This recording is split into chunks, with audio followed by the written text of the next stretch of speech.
Fala galera, muito bem-vindo à nossa segunda aula de ética profissional, curso MACJuris, nosso resolução de questões intensivo para o exame de ordem, aqui no nosso canal do YouTube, Max OAB. Vamos com tudo, vamos atropelar aqui nessa matéria importantíssima, 8 questões aí, se você estiver bem preparado, você atropela a ética também, assim como você vai atropelar todas as matérias aqui com os nossos professores, aqui com a nossa equipe, melhor equipe do Brasil. Vamos lá, começando aqui então, questão de número 12. Então na aula anterior, né turma, nós havíamos parado, salvo o melhor juízo, no tema advogado-empregado, certo?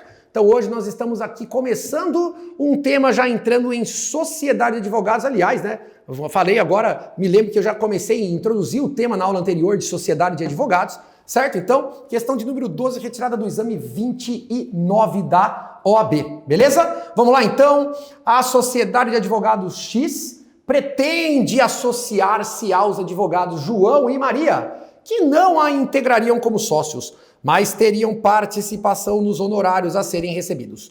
Sobre a pretensão da sociedade de advogados X, de acordo com o disposto no Regulamento Geral do Estatuto da Advocacia e da OAB, assinale a correta. Bom, doutores, então vamos lá. Sociedade de advogados, certo? Então, veja, a prova está falando aqui, a prova da OAB está contando, que essa sociedade existe, certo? É uma sociedade simples de advogados, porque, lembra, 2 ou mais advogados, quando se juntam, registram o seu contrato social perante o Conselho Seccional, sendo 2 ou mais sócios, sociedade simples, certo? Então, se você perceber, você pode prestar a sua atividade como advogado profissional liberal, livre, leve e solto. Você pode ser um empregado, seja de qualquer empresa, como advogado empregado, ou até empregado de uma sociedade de advogados, onde você vai ter a carteira de trabalho, a CTPS, certo? Mas também temos a possibilidade de você não ser, nem liberal, nem empregado. Você pode ser o sócio, que é aquela pessoa que consta no contrato social. Como, né, senhores? Responsável ali pela sociedade, mas também criou-se a questão do associado. E o problema é esse, né, turma? Professor, então o associado, ele não é empregado, mas também não é sócio. Exato.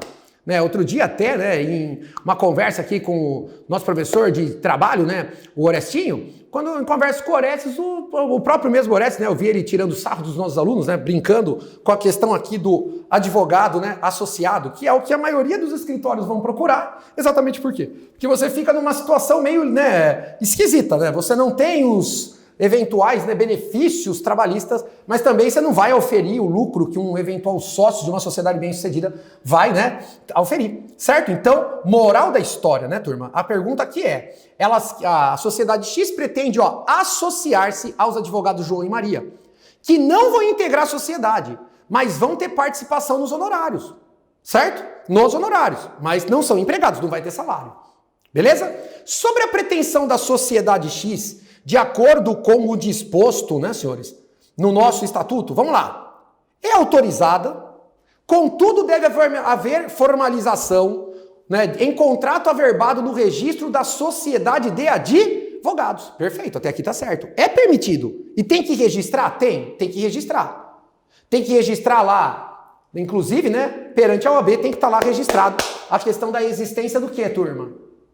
Dessa relação aí de associado entre a sociedade e eventuais outros advogados, que não são nem empregados nem sócios, tá? A associação pretendida deve implicar necessariamente vínculo empregativo. Não, já falei.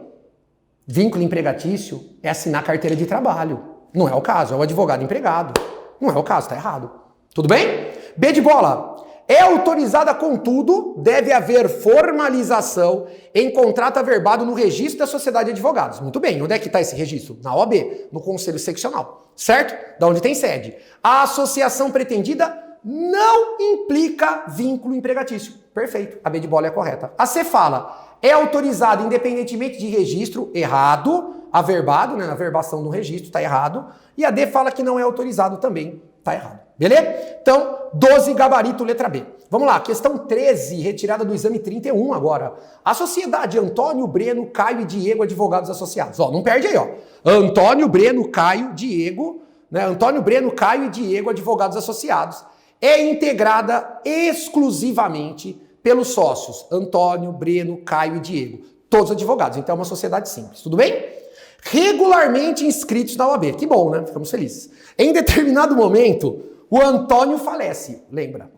Quando falece, a manutenção do nome está vinculada à existência de um contrato, à permissão da manutenção do nome. Então eu tenho uma sociedade.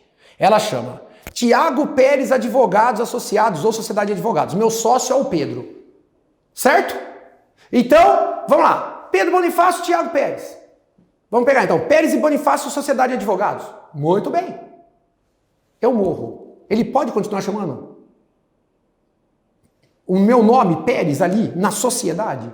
Só se quando a gente constituiu tinha essa expressa previsão. Senão não pode continuar usando meu nome. Tudo bem? O Breno passou a exercer o mandato de vereador. Muito bem.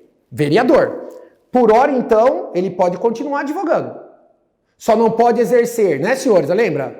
Atuação nem contra, nem a favor da administração pública direta, indireta e concessionário de serviço público. Agora, se ele for integrar a mesa, ele deixa de ter o impedimento e se torna incompatível. Aula anterior. Proibição total. Enquanto for membro do legislativo e integrar a mesa, proibido totalmente de advogar. Então a prova fala que o Breno passou a exercer um mandato de vereador sem figurar entre os integrantes da mesa. Show, legal. Então ele pode continuar advogando, impedido em algumas atuações, que nem explicamos na aula anterior. O Caio passou a exercer, em caráter temporário, função de, atenção, grifa, direção em empresa concessionária de serviço público. Opa!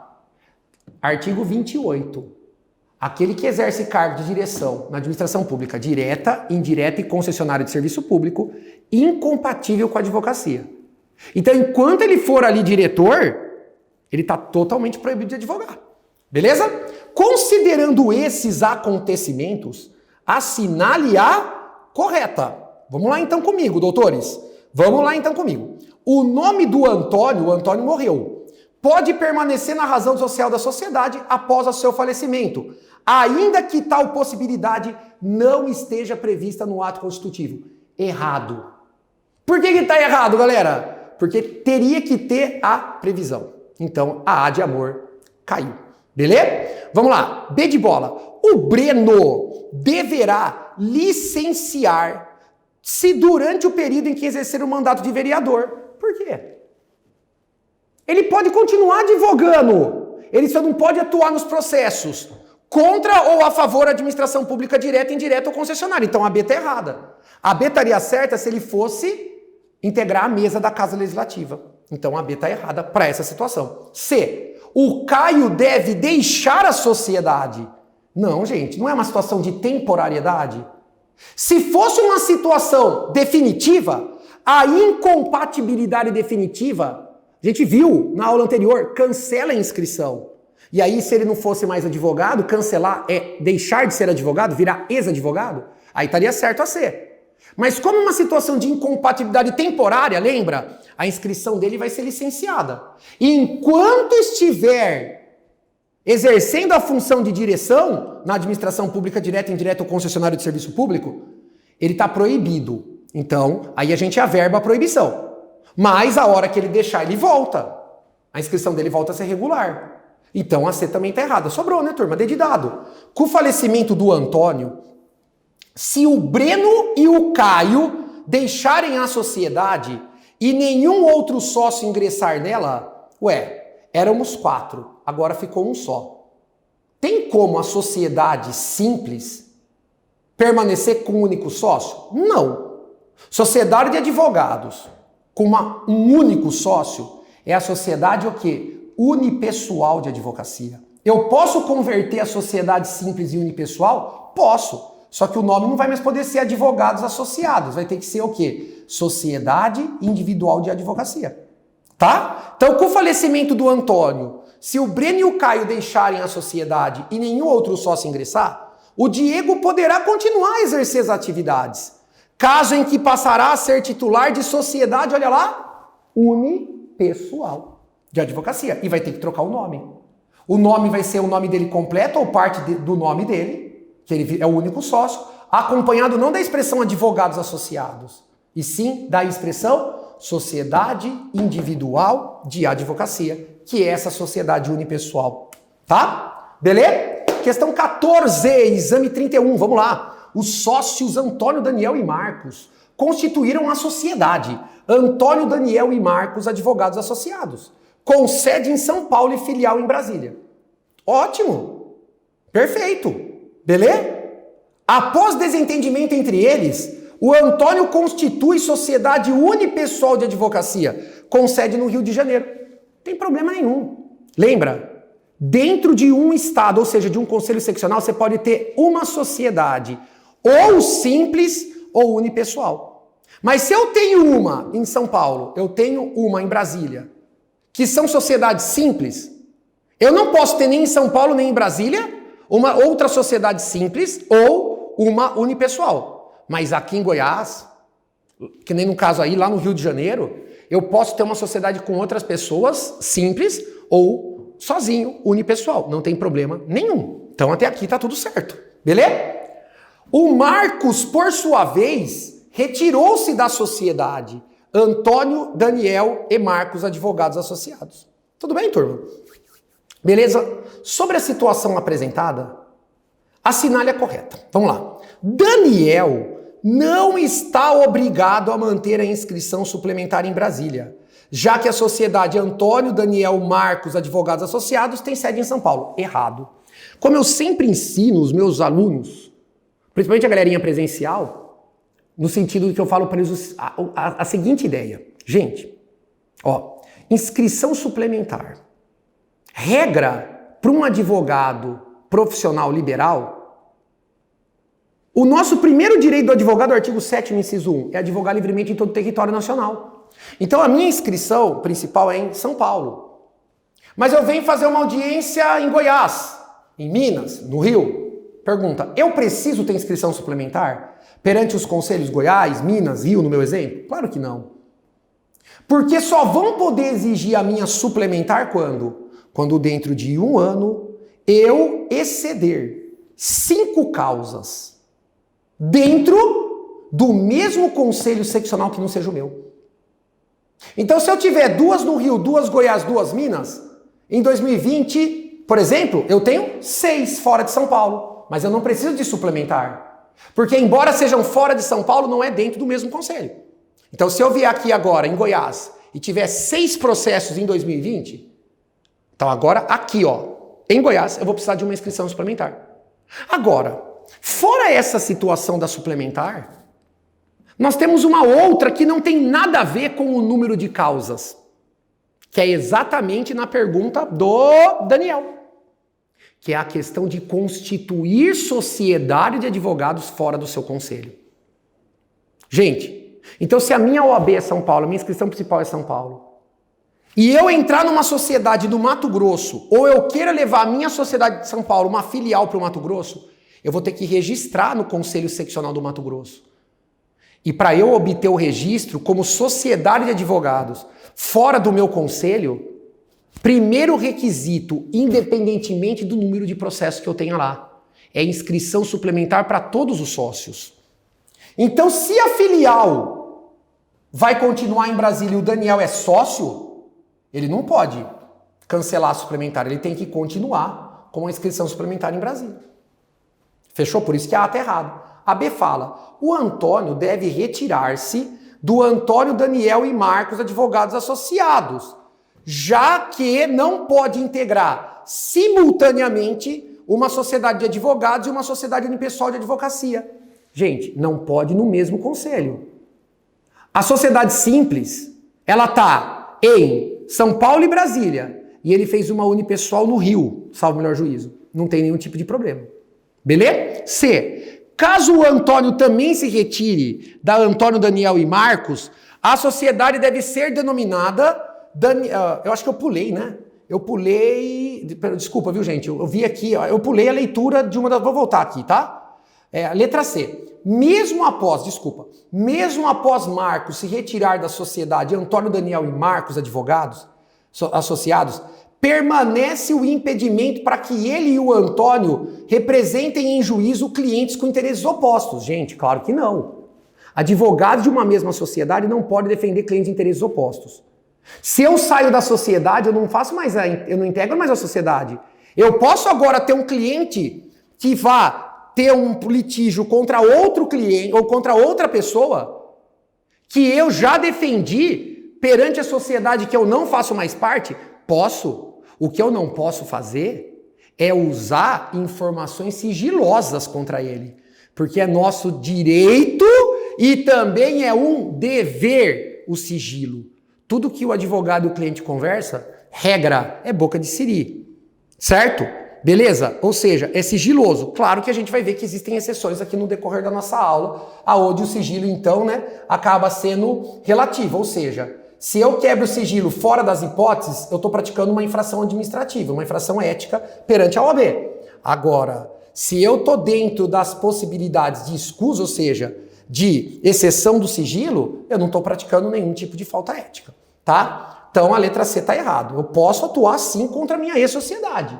O que eu não posso é usar contra o cliente informações sigilosas que eu tinha em decorrência de já ter advogado ali perante aquele cliente, perante aquela sociedade. Certo?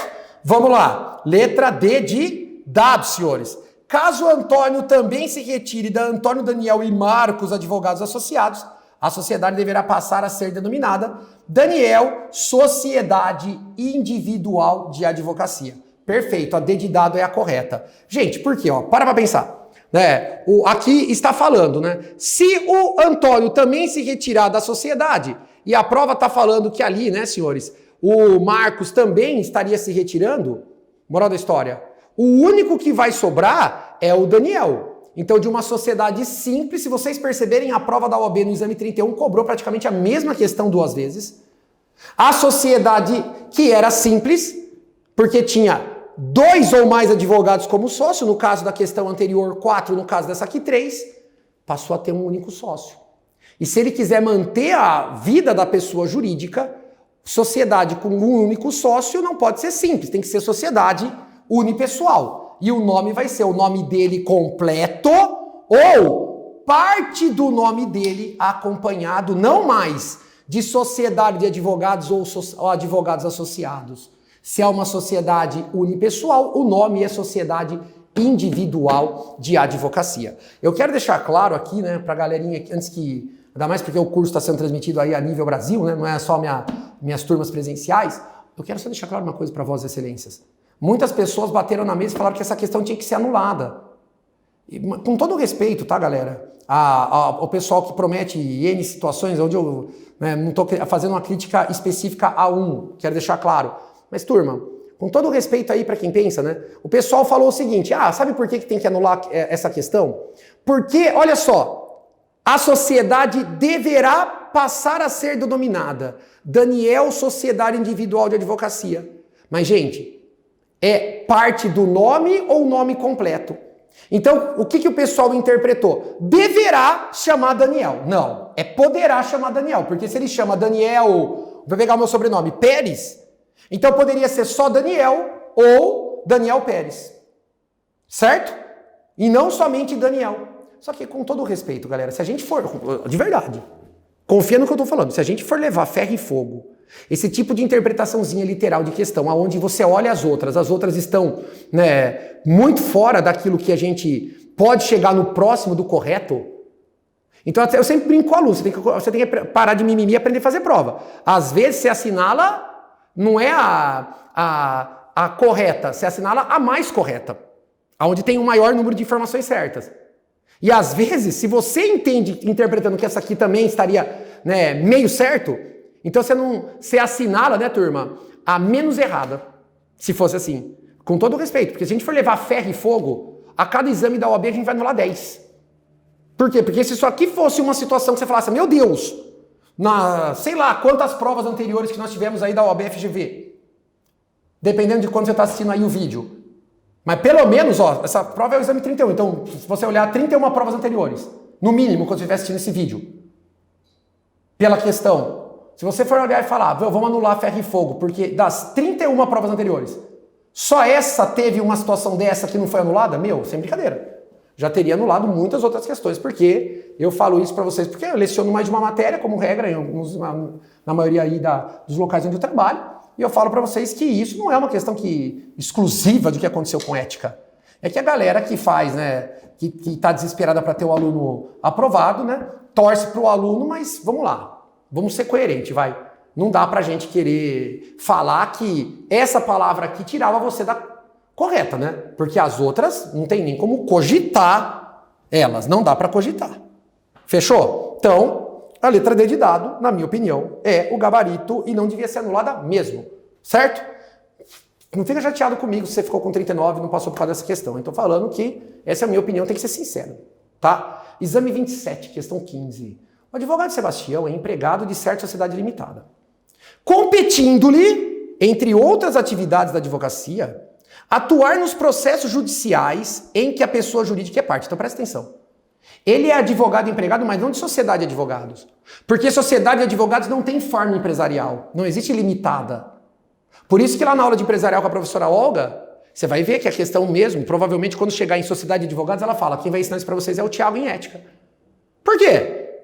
Porque lá ela vai se preocupar com as questões, né, turma, das sociedades simples ou empresariais, mas excetuado a nossa questão que tem regulamentação no nosso estatuto e não no Código Civil, em eventuais leis aí esparsas, como o caso da SA, que tem lei própria, ok? Então ele é empregado de uma sociedade limitada. Então, só de ser limitada não pode ser sociedade de advogados.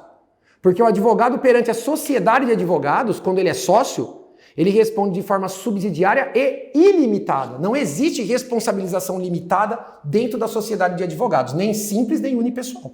Que fique isso aqui, né? E se você achou muita informação, cai para o curso extensivo, onde a gente vai lá e aborda devagarzinho, pega na sua mãozinha, quando você não tem a mínima noção do que a gente está falando aqui. Tá? Então, ele tem, dentro dessa sociedade limitada, entre outras as atividades, né, de advocacia, ele atua em processos judiciais em que a pessoa jurídica é parte, obviamente, ele é advogado empregado, certo? Em certa demanda, foram julgados procedentes os pedidos formulados pela sociedade, certo? E foram fixados honorários de sucumbência em seu favor, lembrando, artigo 85 do Código de Processo Civil.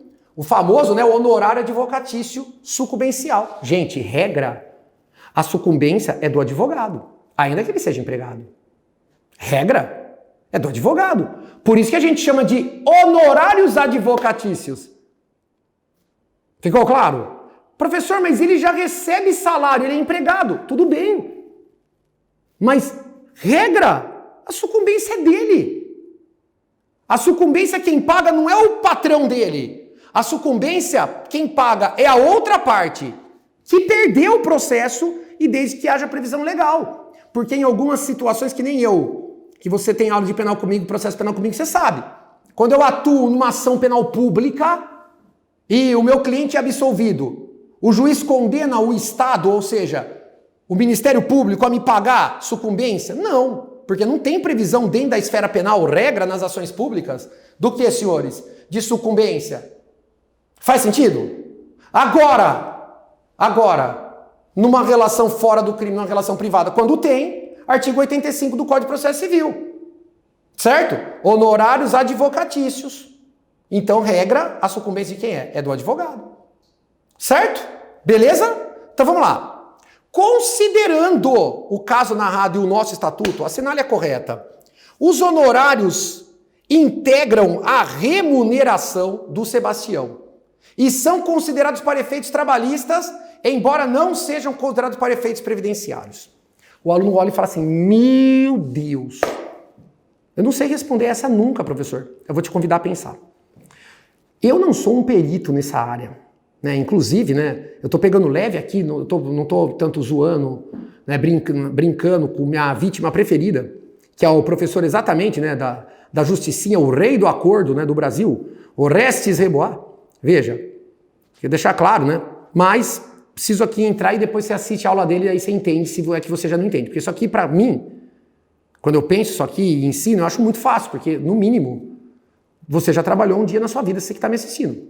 E se não trabalhou, é bacharel. Então você tem mais ou menos uma ideia, seja pela sua vivência da graduação, seja pela sua vida pessoal, do que é, né, senhores? Uma verba integrar salário ou integrar contribuição previdenciária. Ué, Thiago, não entendi. Ué, as férias, ela não é um direito trabalhista? E ela é calculada em cima do quê? Do salário. Certo? Fundo de garantia. Você que trabalha, ou que já trabalhou, não tinha descontado um percentual? Fundo de garantia não é uma situação, um benefício trabalhista, de certa forma também não deixa de ser uma situação previdenciária? Moral da história? Fala pra mim. Fala pra mim. Isso, ele diz, o valor percentual não é em cima do salário? Então você já imaginou? Você já imaginou? Ter que fazer o recolhimento em cima do salário que quando eu contratei você eu falei é 5 mil por mês. Só que agora a gente ganha um processo que de sucumbência dá 2 milhões. Você já imaginou ter que recolher um percentual em cima de 2 milhões? Então é óbvio que quando o advogado empregado recebe a sucumbência, regra a sucumbência do advogado. Mas esse valor não integra o salário e nem gera reflexo em eventuais verbas, benefícios, nem trabalhista, nem previdenciário, sob pena de ninguém querer contratar um advogado empregado. Faz sentido? Faz sentido? Então, A tá errada. B de bola, vai. Os honorários integram a remuneração do Sebastião e são considerados para efeitos trabalhistas e previdenciários. É óbvio que não. Os honorários não integram a remuneração. Show. E não serão considerados para efeitos trabalhistas. Perfeito? Embora serão considerados para efeitos previdenciários. Errado. Sobrou certa gabarito dedidado. Hein? Vamos lá? Os honorários de sucumbência, artigo 85 do CPC, não integram a remuneração do Sebastião. E também não vão ser considerados para efeitos trabalhistas, nem para os efeitos previdenciários. A D de dado é a correta, galerinha. Questão 16, vamos lá. Exame 27. Mariana, gestante, ao ingressar em certo Tribunal de Justiça, foi solicitada a passar por aparelho de raio-x e por detector de metais. Certo? Considerando o caso narrado, de acordo com o nosso estatuto, assinale a correta. Gente, vamos lá. O artigo mais importante de ética profissional, sem dúvida nenhuma, é o artigo 7º, que é o artigo que fala dos direitos aos advogados. Só que o artigo 7º, hoje, além do seu, salvo melhor juízo, 21 incisos e 10 parágrafos, eu tenho ainda o 7-A e o 7-B. E essa questão aqui, marque, é uma questão do artigo 7º-A, direitos das advogadas. Então aqui estou falando das mulheres. Mulheres, vocês aí, grande maioria, pelo que a gente vê aí, né, o número de mulheres que entram, né, dentro da nossa Ordem dos Advogados do Brasil, né, vem sendo aí superior, né, entrada de homens, mulherada dominando o mundo, né, senhores? Então, vem comigo aqui para entender direitos das advogadas. Artigo 7º-A. Gente, o que você tem que entender? Esse artigo tem que ser decorado. Então, a dica que eu dou é você perceber que o artigo 7º-A, ele dá direito para 4 tipos de mulheres advogadas. Pode para a aula, abre o estatuto, se você quiser, e confere se eu estou falando errado. Ó. Ele fala de gestante, lactante, ou seja, que amamenta, adotante e que der à luz. Deu para entender? Então o que você tem que entender? Você vai ter que entender que eu tenho 4 mulheres advogadas no 7-A. Mas os direitos nem sempre são os mesmos para todas. Alguns são, outros não. Você quer ver? Só a gestante tem o direito de vaga reservada no fórum e entrar sem ser submetida a raio-x e detector de metal. Esse é um direito só da gestante. Certo? Segundo direito é das outras 3. Adotante, lactante que der à luz. Direito de ter dentro do fórum um espaço reservado para atender às necessidades especiais do filho e, né, como por exemplo, lugar para amamentar. E se tiver ali uma situação de, vamos imaginar, uma creche para filha da juizada por um período, a advogada também vai ter o direito de usar. Aí as 4 têm o terceiro direito. Ou seja, gestante, adotante, lactante que der à luz. Tem o direito do quê, turma? De preferência na pauta do dia, claro, comprovando, né, a situação. E também nas sustentações orais. E o quarto e último direito, pensa em ordem alfabética. As 2 primeiras, ó, adotante que der à luz. Tá vendo como é fácil? Se você não entendeu a dica, volta o vídeo, pega e anota. Então, o primeiro é só da gestante, o segundo das outras 3. O terceiro das 4. E o último, ordem alfabética. As 2, né, em ordem alfabética, como é que ficaria? Adotante que dê à luz. Direito de suspensão do prazo dos processos por 30 dias, desde que seja a única advogada ali dos autos, e notificação do cliente por escrito. Fechou? Beleza? Bacana? Então vamos comigo de novo. Ó. A Mariana está gestante. E ao ingressar no TJ, foi solicitado para ela passar por aparelho de raio-x e por detector de metal. Considerando o caso narrado, responde de forma correta. A Mariana tem o direito de não ser submetida ao aparelho de raio-x, embora deva passar pelo detector de metal. É claro que está errado. Certo? Claro que está errado. Mariana tem o direito de não ser submetida ao aparelho de raio-x. Quanto ao detector de metal, deve passar pelo aparelho. Errado. Nenhum nem outro. C. A Mariana, por medida de segurança, deve passar pelo raio-x e pelo detector de metal. Errado. Sobrou, né? Letra D, gabarito. Pelo amor de Deus, né? Fala a verdade para mim. Não, é muito fácil. Tem que ter um pouquinho de força de vontade para... Eu sempre falo, tenta decorar o estatuto. Estuda tanto. Olha o material. Nosso curso intensivo, modéstia à parte, gosto muito do meu material. Olha o material completinho, bacana. Estuda, lê. Que eu tento, toda vez que é necessário, a letra da lei está lá para você, mencionado para você vir e socar a questão. Letra D de dado é a correta, vamos lá. Mariana tem o direito, independentemente da alegação de segurança, de não ser submetida nem ao detector, nem ao aparelho de raio-x. Fechou? Detector de metal, nem o raio-x. Essa é a correta. Está lá no artigo 7º-A do nosso estatuto, direito dela gestante. Certo? Que só ela, gestante, teria como advogada mulher, certo? E também a questão da vaga reservada em garagem, é só a gestante que tem. Dura-se, não tem um período em dias, né? Durante todo o período aí de gestação, ambos os direitos, tá bom? Vamos lá, questão 17 agora, retirada do exame 27. Mário dos Santos, advogado, é presidente do Conselho Seccional Y da OAB. Certo? Ó, Conselho Seccional, lembra da aula passada. Ele foi gravemente ofendido em razão do seu cargo, gerando violação a prerrogativas profissionais. Gente, é direito nosso, advogado, quando ofendido no exercício da profissão, ser desagravado publicamente pela OAB. É nosso direito. Desde que esteja relacionado com o exercício da função. Veja, desagravo público, é direito de qualquer um advogado, não é porque ele é o presidente. O que acontece é que pelo fato de ele ser presidente do Conselho Seccional, o desagravo, no caso dele, vai ser feito, turma, pelo Conselho Federal. Por quê? Porque ele é dentro daquele conselho, dentro daquele estado, ele não é o que tem o maior dentro da nossa estrutura política. Então é uma situação até de respeito. O Conselho Federal se preocupar com as ofensas ao presidente do Conselho Seccional. Faz sentido? Beleza? Então, o fato obteve grande repercussão no país. Pronto, mais um motivo do Conselho Federal agir aqui. Beleza? Considerando o caso, de acordo com o regulamento, assinale a correta. Vamos lá. Compete ao Conselho Seccional Y da OAB promover o desagravo público. Errado. Gente, quando o ofendido for conselheiro federal, certo? Diretor do Conselho Federal e presidente do Conselho Seccional, os detentores da medalha Rui Barbosa, né, que é a maior honra, né, que o Conselho Federal concede a um advogado. Gente, essas aqui, ó, quem vai desagravar é o Conselho Federal. Faz sentido para vocês? Questão do desagravo? Para mim faz total sentido a questão. Certo? Beleza? Então, vem aqui. Compete ao Conselho Federal da OAB promover o desagravo público. Sim, porque ele era presidente do Conselho Seccional.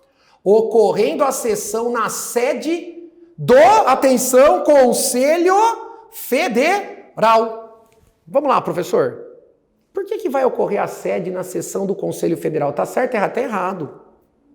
Gente, por que tá errado aqui a letra B de bola? Por um simples motivo. Gente, por um simples motivo.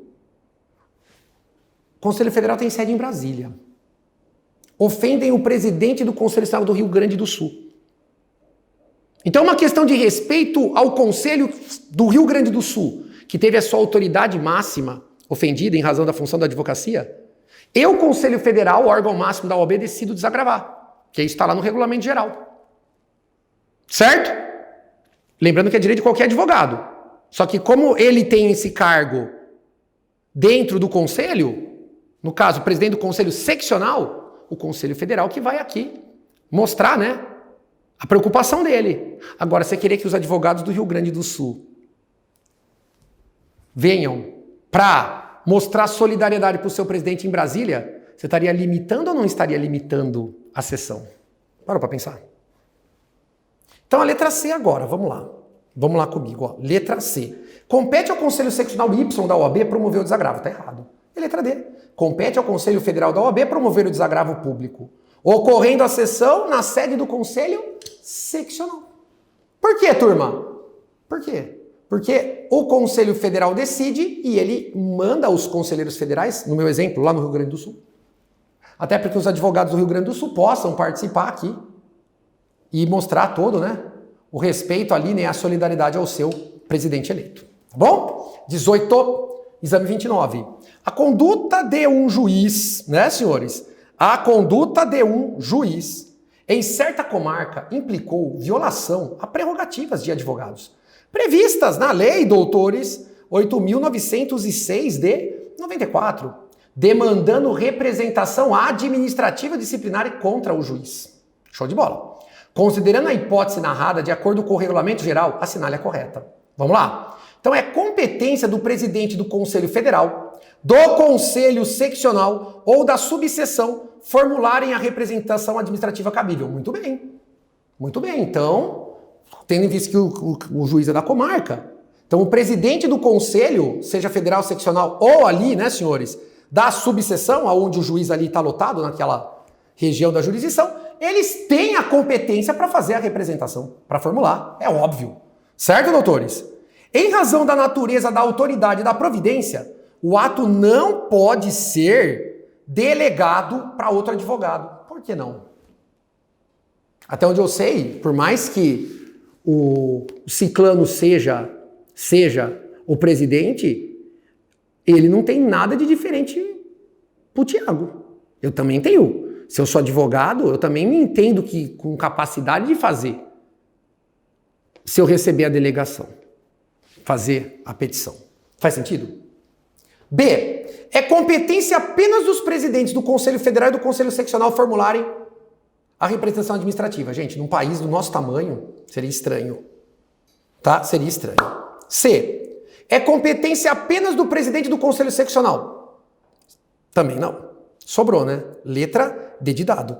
É competência dos presidentes do Conselho Federal, do Conselho Seccional ou da subseção formular a representação administrativa. Todavia, pode ser designado outro advogado, investido de poderes para o ato. Faz sentido? Essa é correta. Gabarito 18, D de dado. Vamos lá. 19. João, conselheiro em certo Conselho Seccional da OAB, foi condenado pelo cometimento do crime de tráfico de influência a uma pena privativa de liberdade. Ó, pena privativa de liberdade. Pena criminal, hein? Certo? João respondeu ao processo em liberdade, apenas tendo sido decretada a prisão após o trânsito em julgado da sentença condenatória.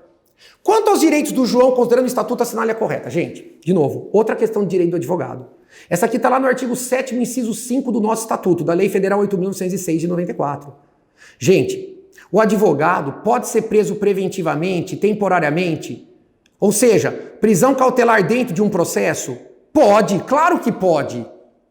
E ele tem direito, senhores, de uma sala reservada com acomodação digna, a famosa sala especial. Claro que tem direito. E se não houver essa sala, ele tem direito de prisão domiciliar. Verdade ou mentira? Verdade. Mas é até o trânsito em julgado. Depois do trânsito em julgado, o advogado não tem esse direito. Aí o aluno pensa assim, mas então não compensa advogar, professor. Porque até onde eu sei, qualquer um que tem nível superior tem direito de ficar separado. Gente, se você pensa assim, eu acho que você deve estudar mais processo penal também. Porque essa questão do nível superior é só até o trânsito em julgado. Então, se você pensar em ter nível superior para ficar separado dos que não tem, o advogado tem um plus a mais. Porque até o trânsito em julgado, além da gente ficar separado, a gente não fica misturado geralmente com quem não é advogado, quem tem direito a uma cela, que a gente nem fala cela, a gente fala sala especial com acomodações dignas. E se o Estado não tem essa sala, eu ainda vou para a prisão domiciliar. Eu tenho um plus em relação a quem não é advogado. Ficou claro? Porque é direito, Lei Federal 8.906, artigo 7º, inciso 5. Mas depois do trânsito em julgado, acabou, filhão. Todo mundo junto e misturado. Tá? Então, vamos lá na alternativa aqui, 19. Vem comigo, ó. O João tem direito à prisão domiciliar. Errado. João tem direito a ser preso em sala do Estado-Maior. Errado, porque a prisão dele vai ser depois do trânsito. Já transitou a condenação. C. João tem direito a ser preso em sala de Estado-Maior. Em nenhum momento do cumprimento da pena em que se inicia. Então, ele não tem direito a ser preso em sala de Estado-Maior. Em nenhum momento do cumprimento da pena que se inicia. Porque a pena aqui já é após o trânsito em julgado. E nem tem direito, em decorrência das atividades, à prisão domiciliar. Não tem direito. Ficou claro? Esse direito, a letra C estaria certa se fosse durante o processo, ou seja, antes do trânsito. Ele não tem esse direito. A D fala, João tem direito a ser preso em sala de Estado-Maior. Parou, não tem. Bora. Próxima. Questão 20, exame 19. João foi preso em flagrante. Aliás, o advogado X foi preso em flagrante enquanto furtava garrafas de vinho de valor bastante expressivo para evitar a bagatela em supermercado. Então vamos lá. Agora a questão é flagrante. Advogado pode ser preso em flagrante? Artigo 7º, inciso 4 do nosso estatuto. Presta atenção. No exercício da profissão, pode apenas se o crime for inafiançável. E aí o delegado tem que esperar a chegada do membro da OAB para lavrar o flagrante sob pena de nulidade. Dentro da profissão por crime afiançável, advogado não pode ser preso em flagrante. Agora, fora da profissão, o advogado pode ser preso em flagrante fora da profissão, o advogado pode ser preso em flagrante, seja por crime inafiançável, como por crime afiançável. Só que fora da profissão, o delegado só tem que comunicar a OAB, ele não tem que esperar a chegada de membro nenhum. Se ele não comunicar, nulidade. Então, se você olhar aqui, o advogado X foi preso em flagrante, furtando garrafas de vinho, de valor expressivo. Ou seja, ele está fora da profissão. Conduzido à delegacia, foi lavrado o auto de prisão em flagrante, sem a presença do membro da OAB. Tá certo. O furto é afiançável? É. Então ele não pode ser preso? Pode. Por quê? Porque tá fora. Mas então é nulo porque não aguardou a chegada do membro? Errado, só tem que comunicar. Porque tá fora da profissão. Então, com base no nosso estatuto, vamos lá, assinale a correta. A lavratura do flagrante foi nula, certo? Em razão da ausência do representante da OAB. Errado. B. A lavratura do flagrante não é viciada, ou seja, é válida, ou seja, não é nula. Tá correto até aqui. Desde que haja comunicação expressa à seccional da OAB respectiva. Perfeito, a B de bola é a correta. A C fala, o flagrante é nulo, em razão da ausência do representante da OAB. Errado. E a D fala, o flagrante não é nulo e também não depende, não depende de comunicação à OAB. Errado. Fora da profissão, pode prender em flagrante. Seja o crime seja o crime afiançável. Não tem que esperar a chegada, é só comunicar. Por isso, a B de bola é a única correta dentro aqui, então, da nossa questão. Vamos lá, exame 30, questão 21. Em certa situação, uma advogada inscrita na OAB foi ofendida em razão do exercício profissional durante a realização de uma audiência. Você já viu essa aqui, ó. Ofendida no exercício, qual é o direito? Desagravo público, tá? O ocorrido foi divulgado na mídia, assumindo grande notoriedade e relevando de modo urgente a necessidade de desagravo público, certo? Considerando que o desagravo será promovido pelo conselho competente, por quê? Pelo conselho competente? É simples. No caso ali dela, né, doutores, ela não é conselheira federal, não é da diretoria do Conselho Federal, não é presidente do Conselho Seccional, então vai caber ao conselho ali, né, fazer o desagravo. Tudo bem, turma? seja pelo órgão com atribuição ou pela diretoria ad referendum, assinale a correta. Então, gente, de novo, o desagravo está lá, a regulamentação dele no nosso regulamento geral. Certo? Regra geral, a gente ouve a outra parte antes de decidir pelo desagravo. Mas como tem uma situação urgente, a gente pode dispensar a oitiva? Pode dispensar a oitiva. Certo, doutores? Beleza? Então, a atuação se dará apenas mediante provocação. Não. Gente, pode a OAB desagrar de ofício? Pode. E mesmo que ela não queira ser desagravada, a OAB pode. Independe da vontade dela. Tudo bem, turma? Então, não depende da provocação dela. A vontade dela é irrelevante. Faz sentido para vocês, turma? Então, pode se dar de ofício. Tá errado a A. B. A atuação se dará de ofício ou mediante pedido. Até aqui tá certo. O qual deve ser formulado pela ofendida, pelo seu representante legal ou advogado inscrito na OAB. Errado. Qualquer um pode pedir. Não precisa ser o representante dela, não precisa ser advogado. Porque a violação não é a ela. A violação é o direito de todos nós, da nossa categoria profissional.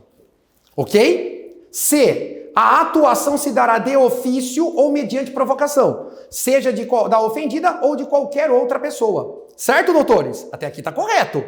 Não é condição para concessão do desagravo a solicitação de informações à pessoa ou à autoridade apontada como ofensora. Verdade, turma. Por que não é condição aqui? Porque o enunciado falou, ó. O ocorrido foi amplamente divulgado na mídia, assumindo grande notoriedade e revelando de modo urgente. Então, quando é urgente, dispensa oitiva.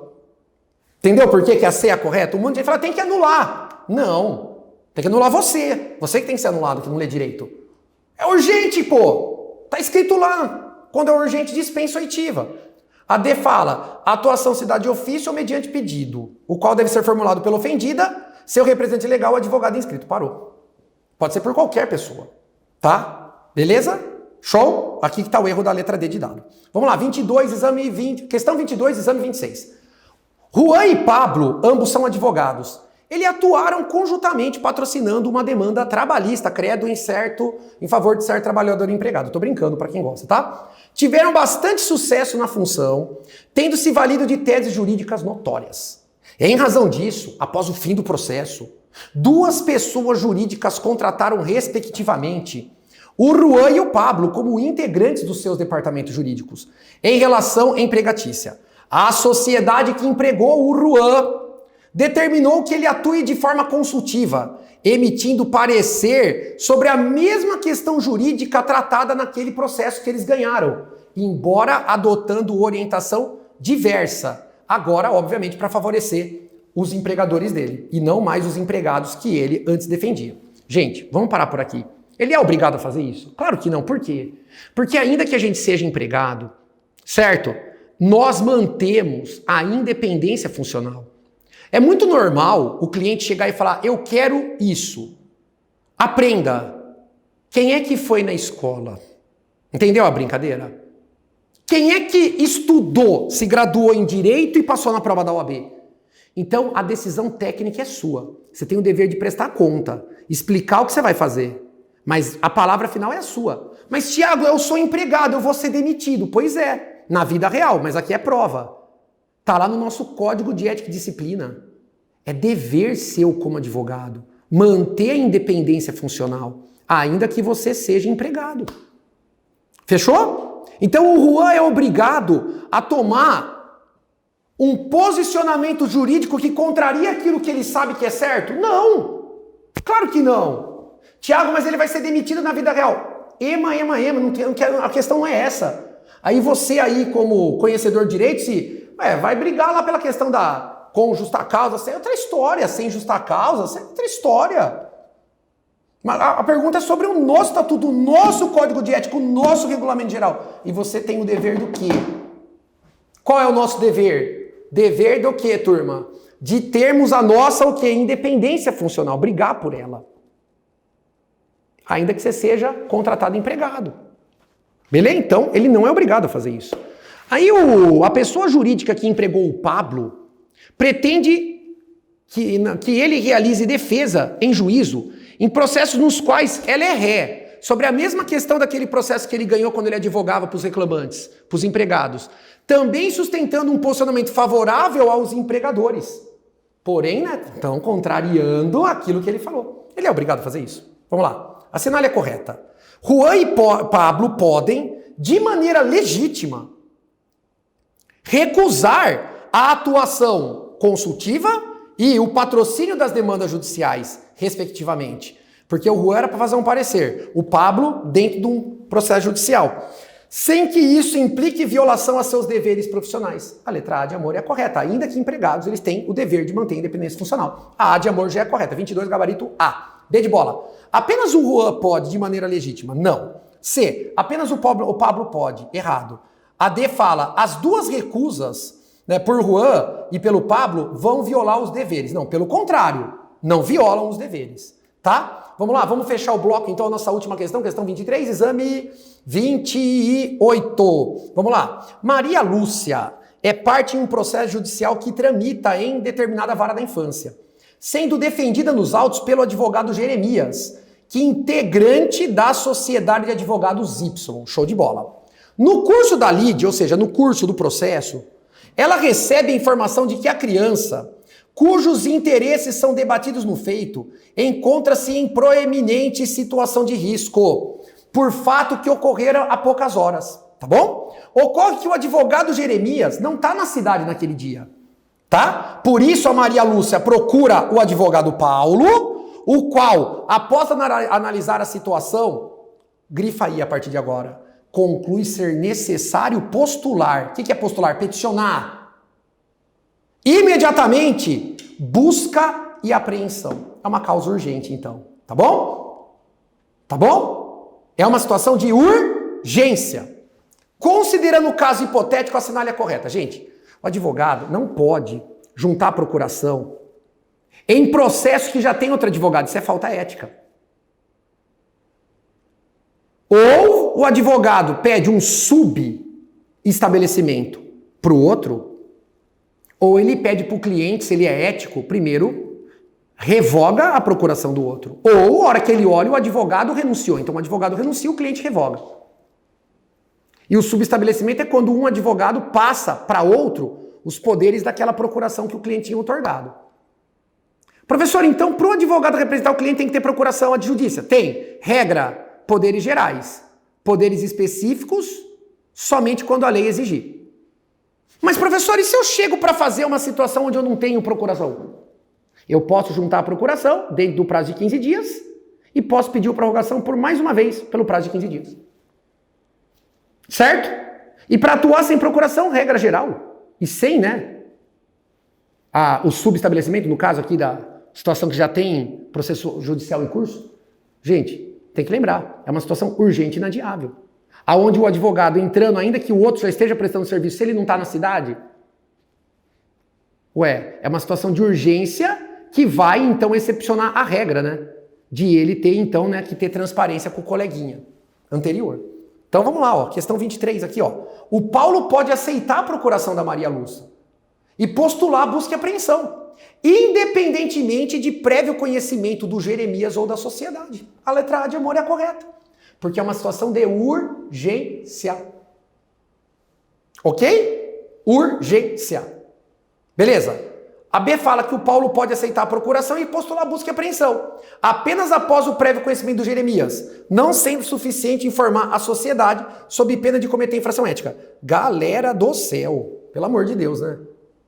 Se o Jeremias não atendeu o telefone, então, criança some no mundo. Não. Paulo pode aceitar a procuração da Maria Lúcia e postular a busca e apreensão, apenas após o prévio conhecimento do Jeremias ou da sociedade. Gente, D. O Paulo não pode aceitar a procuração da Maria e postular, mesmo que seja promovido o prévio conhecimento. Como não? É normal ter troca de advogado durante um processo.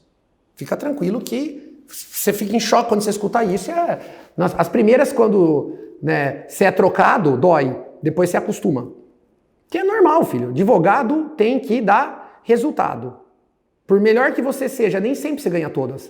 Porque geralmente a gente ganha quando a gente advoga para quem tem o direito. Se você está advogando regra para pessoa que não tem o direito, você vai perder. Faz sentido? Faz sentido? Você está advogando para a pessoa rica que bateu num carrinho mais humilde. Mas ela passou o semáforo vermelho. Ela pode ter todo o dinheiro do mundo, que você vai perder. E ela vai falar, você não presta. É claro. Normal. Isso se chama advocacia. Se acostume. Tá? Passe na prova que é muito legal esse sentimento aí de ingratidão que vocês vão receber dos seus clientes, na grande maioria, ao longo da sua vida. Porém, né, também tem um lado bom, que ingrato ou não, você tem uma contraprestação. E é por isso que a gente está aqui, trabalhando para você chegar lá no seu sucesso. A gente se vê no próximo bloco. Fiquem com Deus. Lembra, só não passa quem? Desiste e vamos atropelar. Tchau.